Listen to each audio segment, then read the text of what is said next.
Okay, so that's basically what I got to do every time I come in here because the space is just too small, and I need somewhere to work. So every time I come in, I got to come in, push the car kind of halfway out, and open it up. So we're gonna continue where I left off yesterday,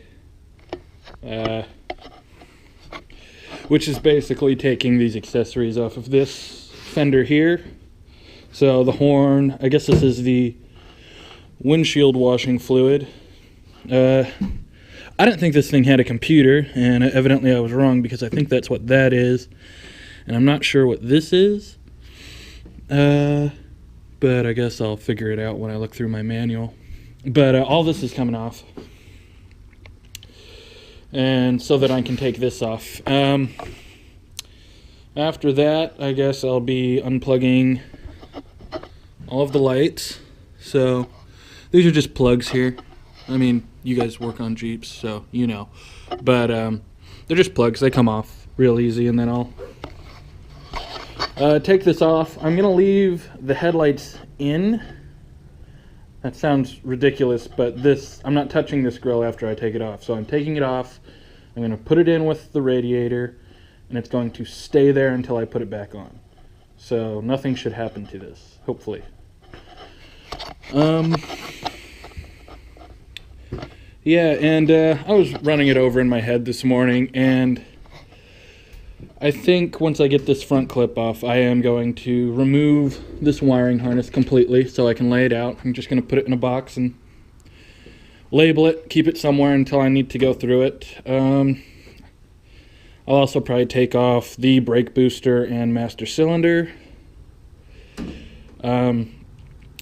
just so I can get as much access to the engine as possible. I'm going to leave the steering alone because I don't like messing with steering, and it's actually really good on this truck right now. So I'm not going to touch that. I'll move around it. And before I remove the engine, this isn't going to happen today. I doubt this is going to happen until a couple days from now. But I'll take off all the accessories, take it down to, I don't know if I'm going to take it down to the block or just take off the valve cover and the intake in the exhaust and just lift it out with the head on there. I'm going to have to make that decision when I come to it. I'll see if the head has bolts that I feel comfortable enough lifting this thing with, because there's going to be a lot of weight on this, so, and I don't feel like having to re-tap some of the threads. So yeah, that's all going to happen. Yeah, so just going to keep this on track right now. Today, we're basically just doing this. So,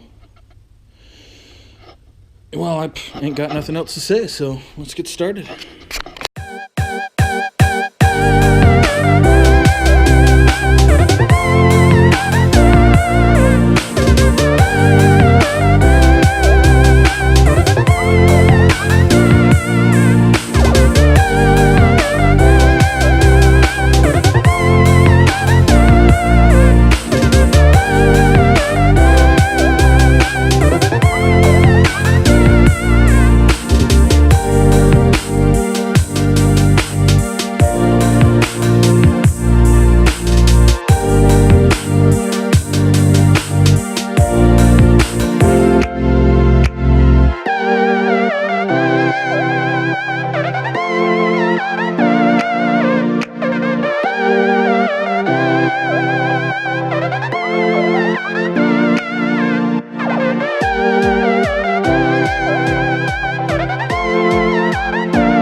I finally decided to use some anti-seize on this deal. I'd imagine that these aren't too easy to come by, these rods, so I don't want to break that off. So I'm going to show you what I've done just while this is setting in. Ooh, let's not break those. I might have... No, I didn't break a light bulb. Okay, so this is the front light wiring harness. You know, basically all the wires that go up here.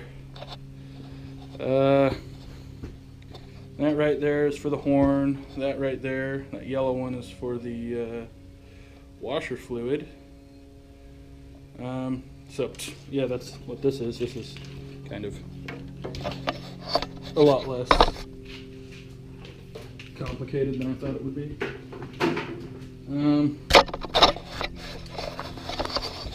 There was a canister in here. Actually, I'll go grab it because I don't know, maybe one of the guys at the Jeep forum can tell me what it is. But this here, I have absolutely no idea what it is. It says that it's got something for the, I guess, distributor vacuum, the PCV valve, tank, which I'm assuming is gas tank, maybe, and carb bowl. So I don't know if this is like a filter for pulling vacuum or whatever, but, or maybe it's just like an oil filter for all that stuff. I don't know, but maybe one of you guys can tell me. Or I'll just look it up in my manual, you know, one or t'other. These little connectors here are pretty corroded. I'm going to have to try to clean them out. I don't know if you can see.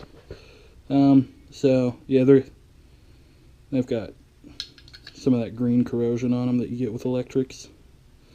So I'll clean those up, I guess put more white grease on them, or, you know, the electrical grease, whatever you do with it. And put that back in. This looks like a computer of some kind. I don't know if it just controls the distributor a little bit though, or something. So that's probably what that is. But I was watching a video of a guy. Ooh, there is a. Oh no, he's dead. Okay, I thought there was a big ass spider. But the resin in one of these actually drained out of a guy's Jeep I watched on YouTube. It was some kid who completely restored his Jeep. It was actually pretty cool to watch. But yeah, the resin in the back of that just kind of fell out. Or didn't fall out, it like melted and came out. So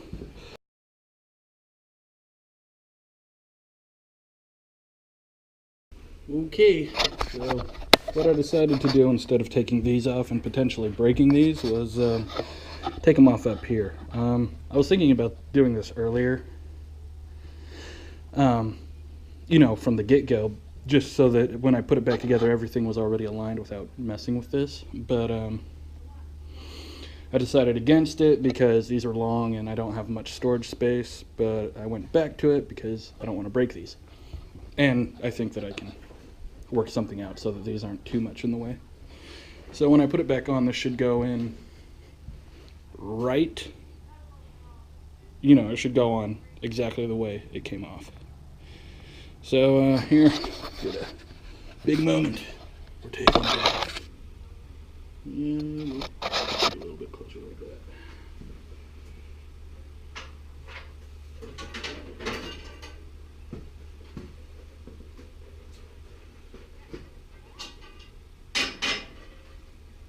Okay.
Alright. Now it looks like I actually did something, doesn't it? Looks like a whole bunch of work was done, and it was like, well, I made it take longer than it needed to, like 6 hours. So, alright, like I said earlier, these accessories are coming off, the alternator and the power steering, which are literally the only accessories, and steering staying in because I don't feel like messing with it and because it works really well. So, and it's really not too much in the way, is it? It's way over here, and with all the rest of this stuff off of here, this will actually come out real easy.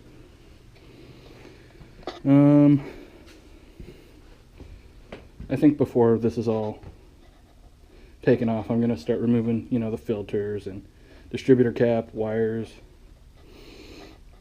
You know, I really don't know what that's called, but, you know, part of the ignition, the fuel pump will probably come off.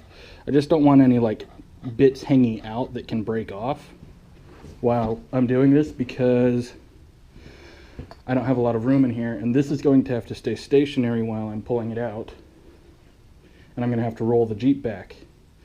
Problem with that is that there's a little bit of a hill right there, so this thing will just take off. And if there's stuff that's going to get hung up on here, chances are it'll break off if it does get hung up. So I don't want a lot of things hanging out. So I'll be stripping this down quite a bit before it comes out of the car.